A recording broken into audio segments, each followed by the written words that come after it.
ជំរាបសួរបងប្អូនទាំងអស់គ្នានាងខ្ញុំផាណាតថ្ងៃនេះមានប្រធានបទមួយមកចែករំលែកជូនបងប្អូនស្ដីពីលក្ខខណ្ឌនៃការអនុវត្តកាតព្វកិច្ចសវនកម្មឯករាជ្យគ្រប់សហគ្រាសសាធារណៈសហគ្រាសទទួលខុសត្រូវជាសាធារណៈគម្រោងវិនិយោគត្រូវដាក់របាយការណ៍រន្ធុ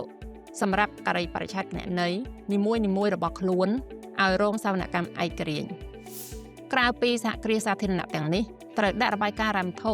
សម្រាប់ការីបរិច្ឆេទគណនេយ្យនីមួយៗរបស់ខ្លួនឲ្យរងសវនកម្មឯករាជ្យប្រសិនបើ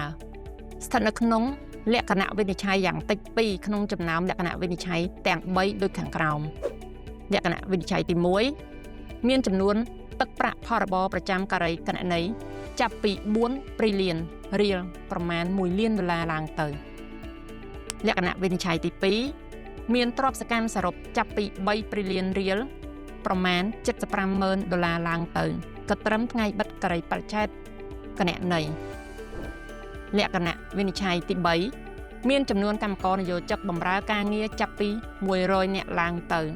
ដែលយោងទៅតាមចំនួនកម្មករនយោជកមធ្យមភាគដែលមាននៅក្នុងឆ្នាំសហគ្រាសដែលមិនស្ថិតនៅក្នុងលក្ខណៈវិនិច្ឆ័យយ៉ាងតិច2ក្នុងចំណោមលក្ខណៈវិនិច្ឆ័យ